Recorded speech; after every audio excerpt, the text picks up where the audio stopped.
Hello, everyone, and welcome back to Sugar Pills, a practical guide to self-care. So before we dive into today's episode, which will be a very inspiring conversation with Lori Saitz, I wanted to quickly remind you guys that if you needed any extra support on your journey to self-love and self-worth and really creating the life of your dreams with purpose and intention, don't forget that we have our self-love journal, your journey to self-love journal that you can grab. Also, we just launched our new Soft Life Patreon, which is really cool. I will be adding over 100 past podcast episodes that will be in the archive. So you will only have access to that if you join our Patreon. And also through our different tiers, you can get one-on-one coaching, group hot seat coaching sessions, along with weekly affirmations, journal prompts, and guided videos. That is an exciting new offering for everyone that we've just launched. So check out the description box down below. And as always, we have our guided courses, Manifest Your Dream Life Through Self-Love. We also have the Art of Self-Love Masterclass and more. And coming up will be our Self-Forgiveness Masterclass as well. And as always, you can join our newsletter. It's free. And when you do, you get our free self-love guide. So with all of those goodies and without further ado, I would love to bring up our special guest, Lori Saitz.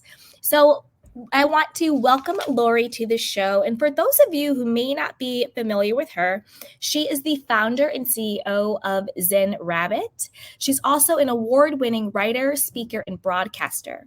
She's on a mission to teach the world to be calm and grounded no matter what's going on, and is a nationally recognized gratitude and meditation expert. So let's welcome Lori. Thanks so much for having me. Absolutely. So do you want to share with us a little bit more about your background, how you got started, and what led you to creating Zen Rabbit? Yes, thank you. Where to start? Well, let's start with, I was actually introduced to meditation when I was 10 years old. My mom took my brother and me to a meditation course that is now known as the Silva method. Mm-hmm. So I had this background, this foundation from a very young age. However, like many children, I did not use it. I learned it and then didn't use it for the next 40 something years. Mm-hmm. And it was there, but I didn't practice meditation consistently. Like I would come back to it for a couple of days, then skip a few years. And yeah, it wasn't sticking. But that was in the foundational part of like in my upbringing, I guess. Yes. Mm-hmm. Yeah. And then I went into marketing. I have a background in marketing, love marketing strategy and broadcast, and started my first business in 2003. That was a company called Zen Rabbit Baking Company. And I was making a product called the Gratitude Cookie. Yes, I saw that. It was like a thin between a sugar cookie and a butter cookie. And I absolutely love that. But before we dive in a little bit more, I wanted to get your perspective on, what does meditation mean to you? And then also, what is the purpose of meditation? Because I know some people, they're scared of it. They're like, well, I can't sit in silence, or I'm scared of my own thoughts, or I can't stop my thoughts. And they kind of have all this resistance to it. So I just kind of wanted your guidance on how do you define meditation and its purpose? Like for me, meditation is more how I use it is to really become the authority in a compassionate way of my thoughts. And then I use my thoughts to select and create the reality that I want to step into. So for you, how do you define meditation and what is its purpose? I love that you're asking this because so often people have so many myths and misconceptions around what meditation is. They think that meditation is sitting on a mat quietly for, in an ashram or something with, for hours at a time with no thoughts at all running through their head. And then they say, well, I'm not good at meditation because I can't do that. Right. Well, yeah. Most people cannot do that. And so that could be one form of meditation. However, it is not like the overall, that's what meditation is. So when I define meditation or when I share with people what meditation is, there are so many different ways to meditate. Mhm. And it's really what works for you. So it could be a guided meditation where you're listening to a meditation teacher's voice. It could be you're sitting quietly, but there's music playing, like meditation music, or it could be a guided meditation with music. Could be a walking meditation. You're out in nature taking a walk, Mm. preferably without your electronics. Okay. So Yes. So meditation, for the way I define it, is really allowing yourself this space to get quiet enough to hear your own inner voice. Mhm. We are so inundated with everybody outside of ourselves telling us what to do, what to think, how to be. Mhm. And the only one who knows what's truly right for you is you, that inner voice, and getting quiet enough to hear it. And you mentioned that sometimes people are afraid to hear that voice Yep. because, right? Because they they know that that's the truth, their truth, Yep. and Mhm. that can be scary. Maybe it's telling them to leave a job they've been at for 20 years or leave a relationship or just to do something that is scary. 100%. And I love how you say it's one of its purposes is to get quiet enough to hear your own inner voice. And I totally agree with that. Like for me, for meditation, what I said earlier, it's like what clicked for me was, oh, this is when I get to become the authority of myself. This is Mhm. when I get to get curious about my thoughts. So if I, you know, put a little time away to just, meditate and think about my thoughts, instead of trying to like quiet them or shut them out or not think any thoughts, I can get curious and say, I wonder why this thought just came to me. Is that what I actually believe? Is that true? Who told me that? Does it have to be true? So I get to be curious about the thoughts rather than fearful of them. And then I also get to decide that I am the authority of them. I am the thinker and I am the observer. So I can say, oh, I have that thought, but you know what? I released that thought to the universe for good. That thought no longer has meaning over me. And I choose to think X, Y, and Z. And just like you said, it's also a good time to quiet your inner voice and then connect back to your intuition, that inner divinity, that inner guiding system that we have to hear, well, what does my actual intuition sound like? Versus just like you said, the noise or the programming or just what we hear on repeat from family, society, social media, TV, whatever the case may be, whatever it is, how do I discern my guiding system versus all the external noise and nonsense? So then and that's how I become the authority of me. But then also I believe it gives you also a chance to show yourself self-compassion. It's like, wow, I've been walking around thinking that I'm too fat, I'm too stupid, I'm too skinny, I'm too this, I'm too that. Whoa, that's not a really nice way to think about myself, is it? So now I have the tools to kind of become the authority of me, choose what I want to believe about myself, and show myself some compassion. Like, I'm really sorry, Candy, that you used to think that, but you can let that go now. Like, you're worthy, you're enough, blah, blah, blah, blah, blah. So I think meditation is so powerful and purposeful in that way, just like you're saying. And I wanted to dive a little bit deeper on the meditative different states and forms. Like, I love how you said you could go and walk in nature and meditate. And how do you also use that, whether it's like meditation or breath work, to become more present in the moment, which I think is really in alignment with what your mission is, to get people to know that no matter what the chaos is, you can have control and be present in the moment. So what are some tools that we can use to get to that place too? Yeah. So again, the guided meditations are great, especially for people who are just beginning Mm-hmm. and who can't who say that they can't control the thoughts in their head. And I wanted to address that whole that comment anyway, that idea that I can't control the thoughts. Mm-hmm. That's part of meditation. Recognizing the thoughts and refocusing back to the meditation teacher's voice or the sound of your breathing or just the breathing, refocusing back is part of a meditation. That's actually Mhm. what makes meditation can help you be more focused and productive outside of the actual meditation. And Mhm. this is how it works. So when you are in a meditation and you notice thoughts are starting to carry you away and you go, "Oh, I see that."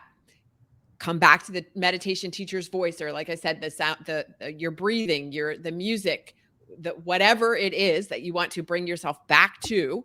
That Mhm. refocusing, even if you have to do it every 10 seconds, is making you better at focusing outside of the meditation when you're doing work. Yes. Yeah.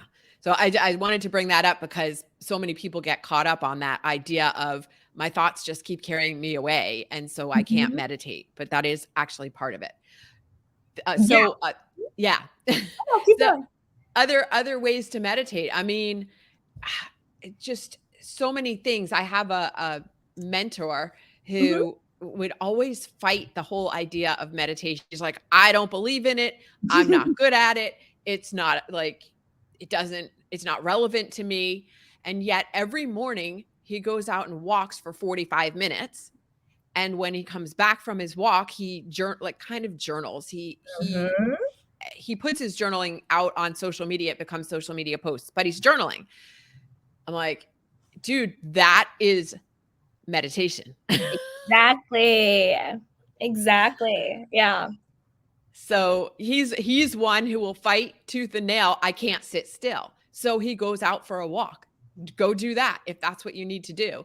Sometimes I recommend that people put on their favorite hype song and dance around the room for 3 minutes or however long the song is, and then sit.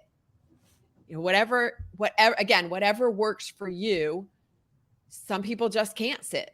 So do a walking meditation, go for a run. Gardening. Some people find it really meditative to wash dishes. Oh, it is.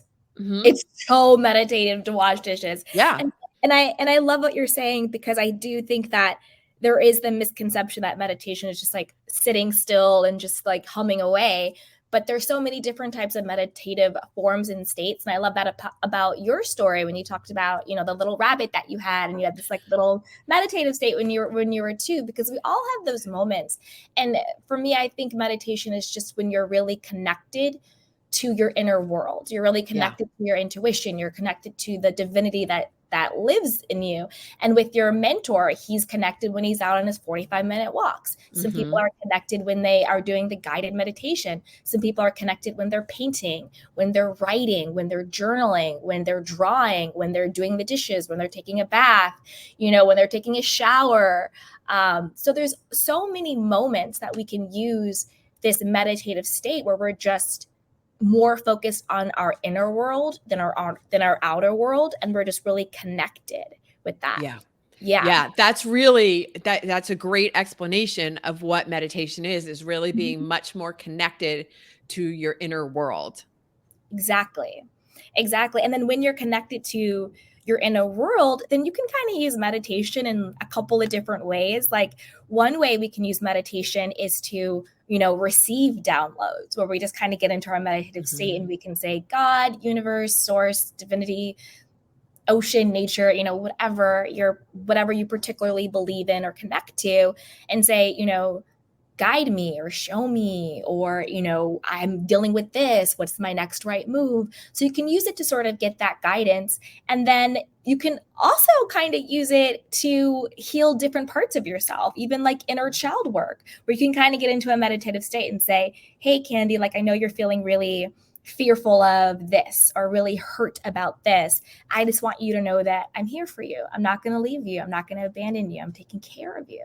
So you can use meditation in so many different ways to heal yourself and to self-soothe yourself and to come back to center and to self.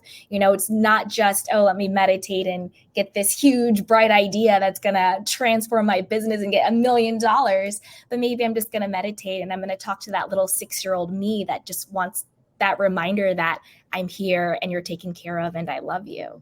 So meditation can be used in so many different ways to heal ourselves.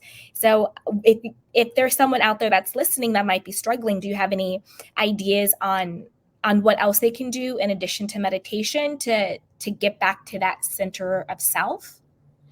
Well, there are so many different so many different tools. So I mentioned journaling there, and Mhm. you mentioned breath work, which is something that Yeah. I've been getting more into in the past couple of months, and I am not 100% consistent on that. Meditation, I do every morning before I get started in my day. Yes. Breath work, still working on being consistent with that. I do enjoy it, and, uh, I enjoy parts of it. I'm Yeah. still like I said, I'm still but the journaling, the breath work, so visualization is Mhm. to me is can be a form of meditation. Not all meditation is visualization, but when you're really deep into a visualization, that is also likely a meditation as well. And when Yes. you're getting into that feeling of what does it feel like to have this thing or this situation that you're manifesting, getting into that feeling of it as if it has already occurred, because you as you know, Mhm. that's what speeds it up. Yep. Like there's actual science behind how this works. So, yeah. Um Again, you mentioned a whole bunch of different ways to get into to get Yeah. into meditation. And when you were saying something, it reminded me of a quote from Wayne Dyer that Okay. Mhm. about prayer, kind of about prayer, but I can Mm. attribute it to meditation as well. That prayer is us talking to God or the universe or divinity, Yep. and intuition is God talking. Is God talking to us? Is when God talks to us. Yes, 100%. Yeah, prayer is when I talk to God, and I always I actually say like meditation is when God talks to me, but I Yeah, guess but that's what meditation is. It's tapping into your intuition, right? It's your tapping into inner your voice, inner your world, inner voice. exactly, your inner voice, and getting that guidance. Prayer is the upload when I'm talking to God, and Mhm. meditation is the download when God is talking to me, so I receive from God, and then prayer is when I ask of God, right? So I Yeah. love that. And I also love that you brought up visualization, because I think that's such a powerful tool. Just like you said, it gets you in that feeling state. It gets you, I don't know if you know like Neville Goddard, but just Mhm. getting into the state of the wish fulfilled and really living in the end result. Yeah. And for me, that was a game changer because he talks a lot about not thinking of your goal, but thinking from your goal. And when that Yes. clicked, what the actual difference was, I was like, oh my gosh, in my life, I've been thinking of things rather than thinking from it. Like, oh, I wish I had this. I wish this could happen. Oh, isn't that cool? Rather than thinking from it, where it's like, I am successful. I am this. I am that. Oh, isn't it wonderful that I have this, right? So actually embodying the state of the wish fulfilled through visualizing, through seeing yourself actually being the version of yourself who has it. And again, like with visualization, just like with meditations, people are like, I can't see things. I can't visualize. I'm not a visual person. It's like, well, let's go back to self-compassion and don't criticize yourself. All right. Let's just go back to everything. To me goes back to self-compassion and self-love. So instead of criticizing, I can't do it, just think, you know what, I'm open to trying. And don't think that visualization has to be you're watching a Scorsese movie in your head and that the cinematography is amazing. No, it could just be as simple as just, getting quiet and like thinking, I am living this life, I am enjoying this. And then let your mind and your imagination and your, spirit do the rest. It's not forcing seeing something, it's allowing the vision to come to you based Yeah. on what you know you want to get. And your mind will do the rest, right? Yes, and a lot of people do have issues or challenges visualizing, because Mm-hmm. that's maybe not how they process information. That's not their first way or their strongest way. And that's where the feeling part comes in even more. Mm-hmm. Like what okay, so you can't necessarily visualize what you're manifesting. Can you feel what it feels like when you have it? What you would imagine it would feel like, or what you expect it will feel like? And feel that feeling all the way in deep into your bones. You don't have to picture anything really then, just what does it feel like? Yeah, and usually the feeling will sort of even evoke images in your Mhm. mind, because I think Yeah. that sometimes people don't realize that just like feeling it and just seeing the image, like that is visualization. They kind of think it's this like big thing where they have to sit down and visualize, but it's like, no, if I just say to you, you know, whether you or not, I'd say, hey, you know, look at that, think of a red tomato. You're going to see a red tomato. That's Mhm. a visualization, you know, Yeah. so getting into it. Yeah. This is where, and there's so many, I've heard people debate about whether vision boards work, quote unquote, work or not. Mhm. However, when you have issues or challenges visualizing things, having pictures helps you to Mhm. put out on a vision board and then to look at it. So you could spend time looking at your vision board every day and feeling what it feels like to have or to experience those things that are on that board. You don't have to have your eyes closed. You could sit there and look at it Yep. and feel those feelings, and that's also meditation. 100%. And in alignment with that is another tool or technique, or you know, whatever people call it, is also scripting. Scripting is also a very powerful way, and it's also another meditative state to get into the feeling of the wish fulfilled, you know. And if for people out there who may not know what we're talking about, um, when you want to manifest, or you know, if that's too woo woo to me, manifestation is just to make evident, right? You When you want to Mhm. make evident what your goal is, what your internal Achieving goal, goals, right. it's achieving goals, which is to make it evident in our physical 3D world. There's different tools and techniques that you can do to become the embodiment of it. And then when you become the embodiment of it in your inner world, then that's when it becomes evident in your outer world. And so you can do that through the meditation we've been talking about, the visualizations we've been talking about, and also scripting is super powerful as well. And it's another meditative state. And scripting is a little bit different from journaling. I'm a huge scripter because I love to write. So I love scripting stuff. So scripting is when you have a particular goal in mind. Say you are single and you want to be married. Maybe you write about your perfect this is just how I do it, but you know, make it your own always. But what would be a typical normal day as a wife married to your ideal husband? What would that look and feel like? And then just write it out as if it's already happened. Like, dear diary, today was amazing. My husband, you know, Brought got me breakfast in flowers. bed, brought me flowers, got breakfast in bed, you know. And I feel like when you just let it flow as what your ideal day would look and feel like, that's really embodying the end state, the wish fulfilled. That's embodying the version of you who already has it.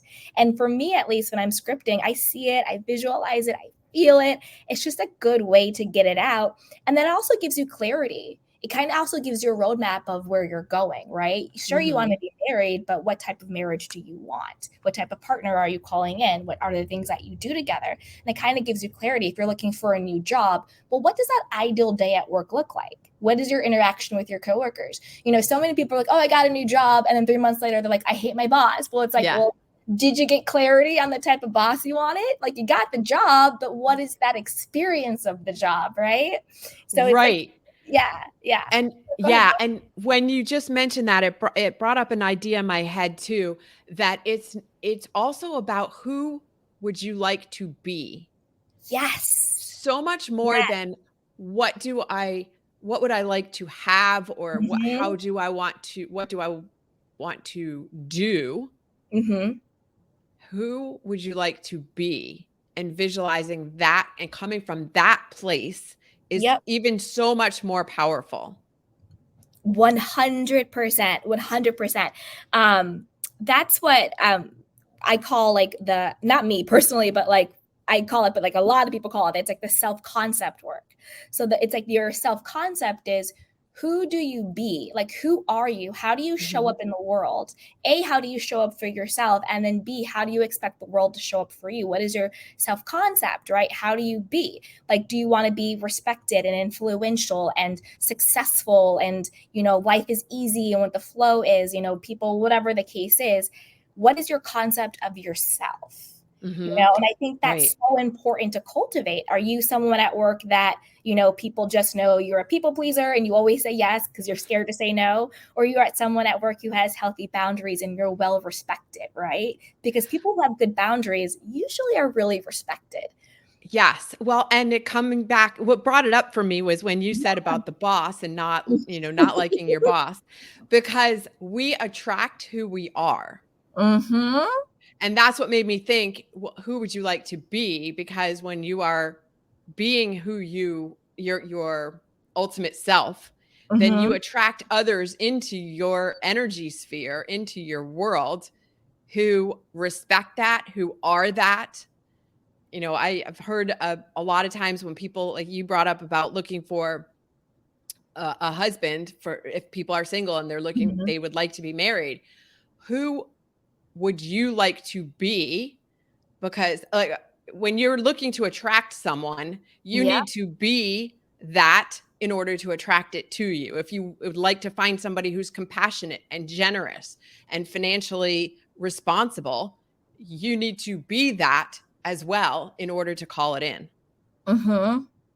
100%. And then with that, and then also with I think that's a great example of also like the self-concept work, because it's who do you be within yourself, and then it's also who do you be in relationship to other things. Mhm. That's why you sometimes get women, or I'm not being sexist or anything, I'm just giving an example. Yeah. um, who are super successful, super successful, they're CEOs or entrepreneurs, they have all this stuff, but yet in love they kind of always find that sort of like deadbeat guy, no one wants to commit, they're just kind of whatever.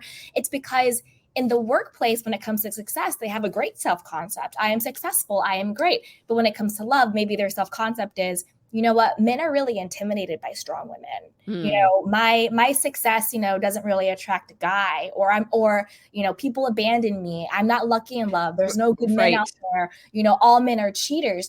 That's why our lives in different areas can have really people, we can be an ebb or we can be in flow. You can have a lot of money but not great in love. Or there's Mhm. people that have fantastic relationships but just are always constantly month to month can't get by, because their self-concept is different to different things. And when you get the foundation, just like you're talking about, of who you be, that foundation of self-love and self-worth and how you show up in the world, just like you said, then that's when your relationship to other things start to shift and shape. So you could be that person who's like, I'm amazing in this area, but all men are cheaters. Right, right, right. you know? So it's looking at, just like you said, like what are the areas in your life where you're like, what, I want the great relationship, I want the success, the financial success, or I want the health or whatever it is. And just think about, through meditation, through being present, what is the story that I'm actually telling myself around this particular area? So when I do get quiet, when I do go on my walks or I do go on my meditation, let me get curious about, what am I thinking about myself? Am I thinking like I'm the girl that always gets broken up with? Am I thinking I'm the girl that never gets the promotion? Am I thinking that nothing works out for me? Like, what are those thoughts? And then when you get clarity and awareness on what those thoughts are, then just like we're talking about, then we can say, well, you know what? I'm going to choose to be a different version of me. And then Mhm. the way I'm going to become that version is just like we said, through visualizing, through scripting, through meditation, through our affirmations, changing our internal world. So then when our story or just the script we've been telling ourselves about ourselves changes, when that changes, then that's when we achieve the goal. That's when it becomes evident, because the world is just reflecting back to us who we believe we are.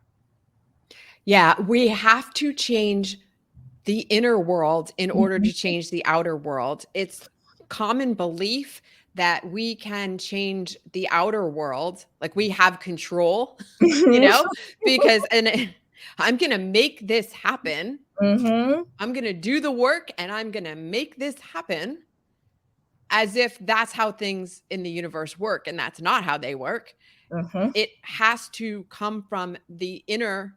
You're doing the work on your inner self will change the results you're getting in your outer world. Mhm.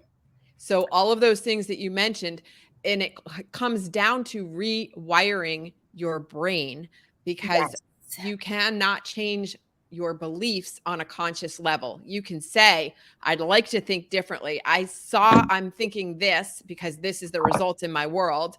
So Mm-hmm. I'm just going to change my mind and not think that anymore.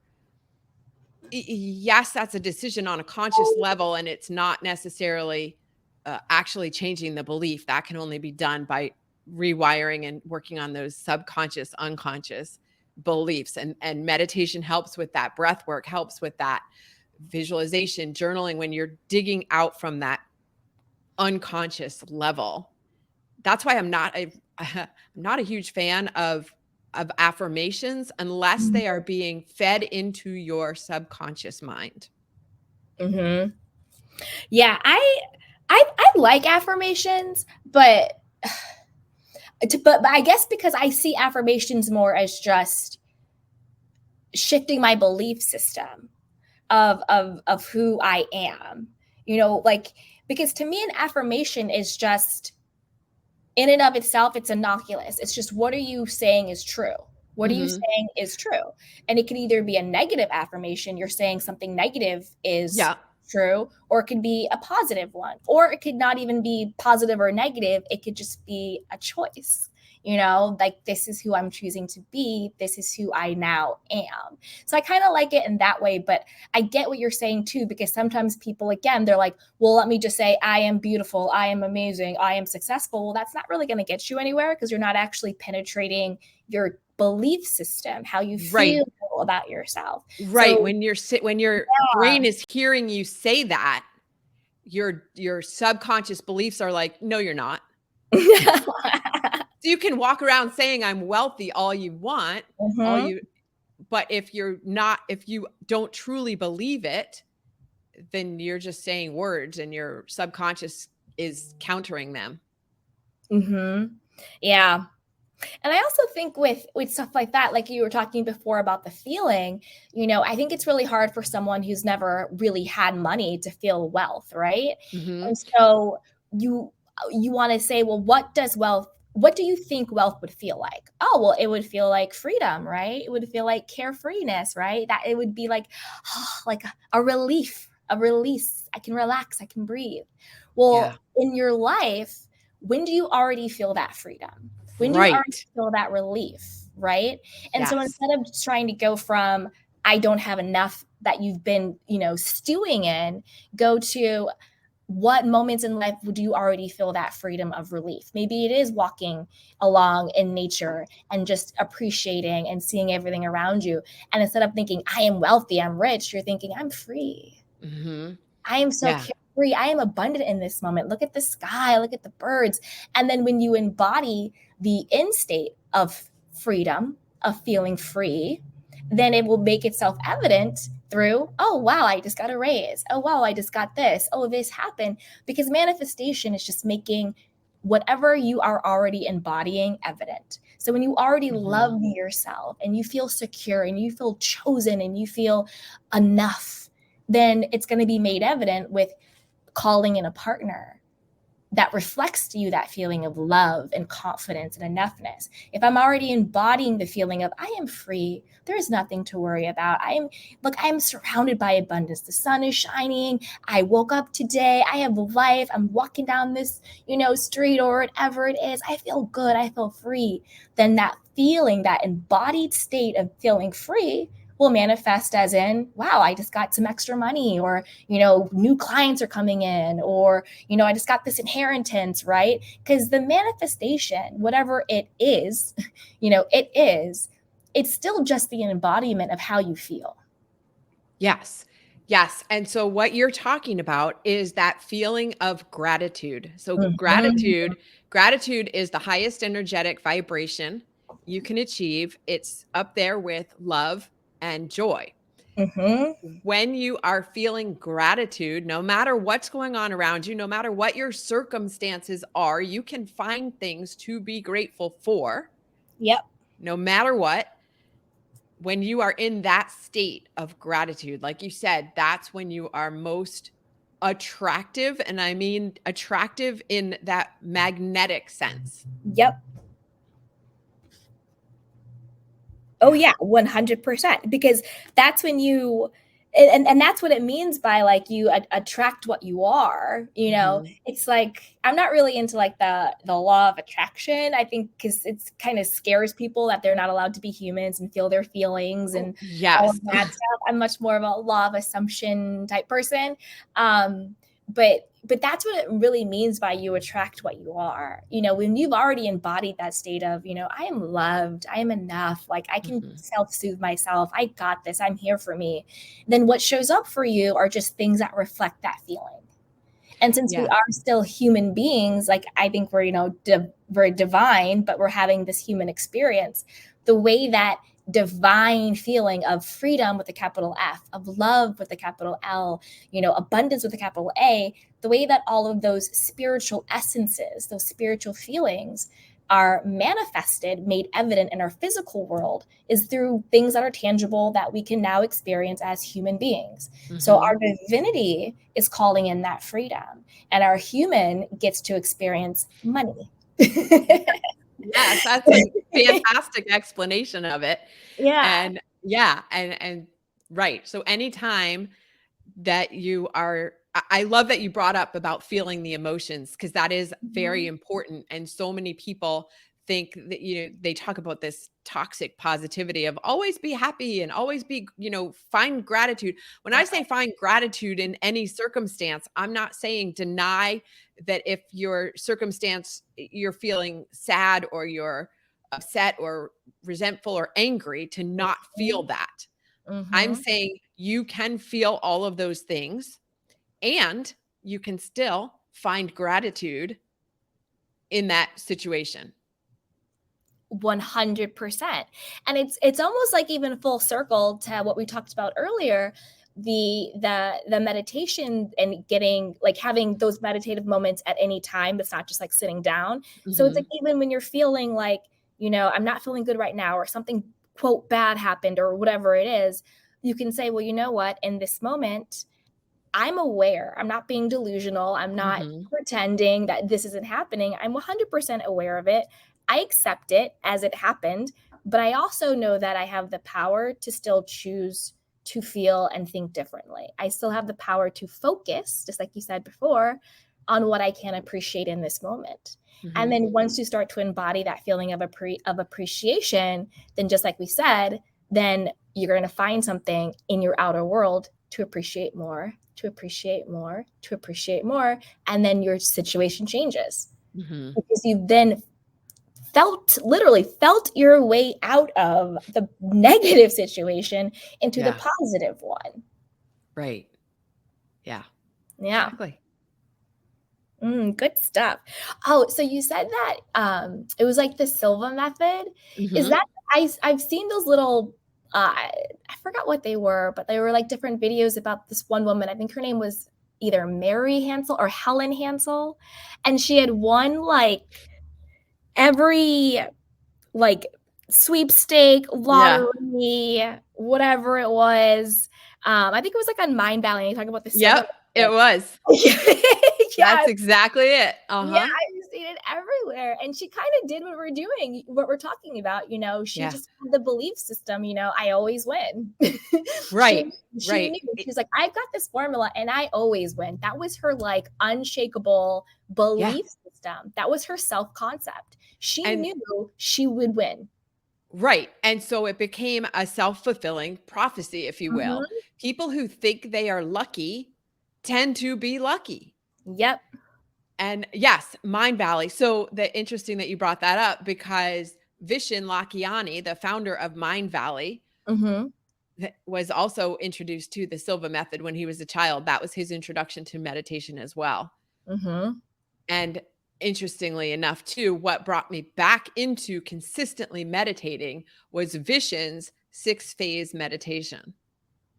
Ooh, what's that?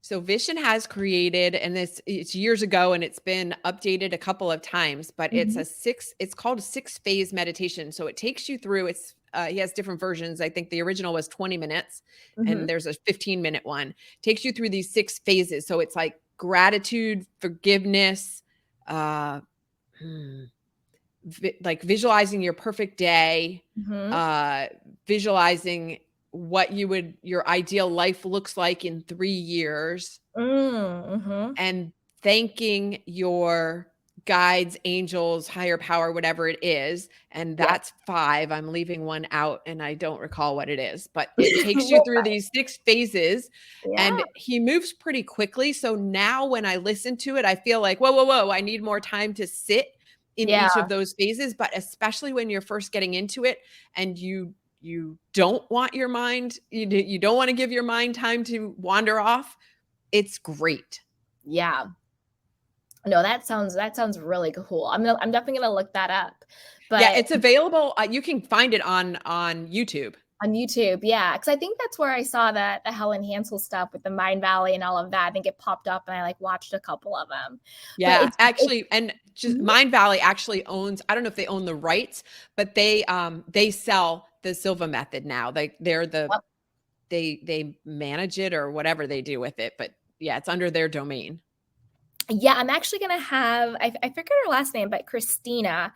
I think she's one of the top people at Mind Valley. She's coming out with a new book, and so I'm actually gonna have her on the podcast in a couple weeks as well. So I'm excited for Awesome. that. Yeah, that'll be really cool. Um, but yeah, but like it just reminds me of that because the woman Helen Hansel, she's doing this in her visualization. She would see herself winning and what did it feel like, and she would just really sit into it. And so it's Mhm. like all of that stuff that we're talking about. How do you make your goal, first you get clarity on what the goal is, and then you shift into the inner experience of having it. And then you kind of trust and let go, not let go of the goal, but you trust that something greater than you is going to call it in. It will make Yeah. itself evident, you know? Right, right, and you go on with life as Mhm. assuming, like, that Exactly. it is already done. Yep. It is already done. What are your thoughts on inner conversations and inner dialogues? Like I've gotten really into that lately where it's again, it's not being like delusional. There's no delusion in it because I know some people in the manifestation community like gotta get delusional, gotta get crazy, and it's like no, there's no delusion, there's no You craziness. can live It's in your negative little world over there, that's exactly, fine. I'm gonna exactly. be over here with my rose-colored glasses. Exactly. Got to get delusional with it. And it's like, no, no, no. You're not being delusional. You're being intentional. You're saying, Mhm. this is what I want to call into my experience. And I'm intentionally doing X, Y, and Z in order to call it in. Right. Yeah, right. And a part of that I've been doing is like inner conversations where it's, maybe, I don't know, let's take anything, for example. Maybe I want a new car, right? But I don't have the new car yet.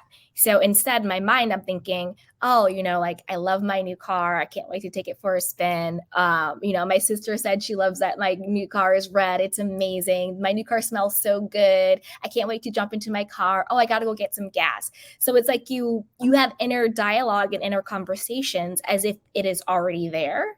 Mhm. Have you done any of that work, or are you into that at all? I haven't done that, but to me, that sounds like a ex just it's a visualization in a different form. Mm-hmm. So maybe somebody who's challenged to visualize through seeing could do that because that's more auditory. Yeah, that's a really good point. It's a Yeah. really good point. Yeah, it's more auditory. So it's like, oh, like I like it was so easy for me to get this car. I love it, blah, blah, blah, blah. Yeah, I could see totally how people who talk to themselves, that would be very suitable for them. That's not something I tend to do, Mhm. so I haven't had those conversations. I am more visual and feeling, kinesthetic, and I could see how those conversations would be great for somebody whose primary way of taking in information is auditory. Yeah, yeah, because it's like I don't think they're not saying it out loud. It's like really just like literally in Yeah, your head because like we're yeah, always still. He's like, Mhm. we're always talking to ourselves. Like, you know, like the person you talk to the most in your life will be yourself, because Yes. you always have an inner dialogue going on in your head. Like if like right now I'm just like, oh, I have to say this to her and blah, blah, blah, blah, blah. Like, you know, we always have like an inner Right. dialogue, but it's kind of like taking the time out to shift that inner dialogue. So I think that's something that's like really cool. And Neville Goddard also talks about that a lot, which is pretty cool. Mhm. But this Yeah. has Again, been it comes back to what works for you as an individual, exactly. and that's why it's so cool to share all of these different ideas. Yeah, I love it. This has been so great. So, I have two more questions for you. So, one Okay. is, what one piece of wisdom or one piece of nugget that you would want us to leave with? You know, if we got one thing out of this conversation, what would it be? That finding gratitude where like just the importance of feeling gratitude, looking for it. So here's the thing. Yeah. You will find whatever you are looking for. So when you are looking for things to be grateful for, you will find them. If you are looking for things to complain about or to criticize, you will find those too. Yep. And everyone, everything for Lori will be linked down below in the description box in the show notes. But then do you also just want to tell us where we can find you and where we can connect with you? Yeah, the best place to find me is on my website, which is zenrabbit.com. And links to all of my socials are there, but it's just easier to just not confuse people with all the socials and just say, go to zenrabbit.com. You can also download a free 6-minute guided meditation from Mm-hmm. there. And I have a short free guide called The 5 Easy Ways to Start Living a Sabbatical Life, which does not require you Ooh. to actually go on a sabbatical if you don't have the time or energy or money to do that. You can start living a sabbatical life right from the comfort of your own home. I love that. I love that. Thank you so much, Lori. And definitely, Lori, stick around because I want to give you a couple of quick fire questions that will only be available on our Patreon. So for everyone listening, enjoy this episode. And as always, if you need extra support, then definitely check out our description box and show notes. We have journals, we have courses, we have our new Patreon community, and join our newsletter. It is free and you get a free self-love guide. And you will also have everything linked down below where you can connect and find with Lori as well. So with that, everyone, as always, take care of yourself and each other. And if you feel so inclined, be sure to share this with a friend, because your journey to self-love and self-worth is always better with a little bit of support. So we will see you next time. But stick around, Lori. And you guys, if you want to get our behind the scenes conversation with Lori, definitely join our Patreon.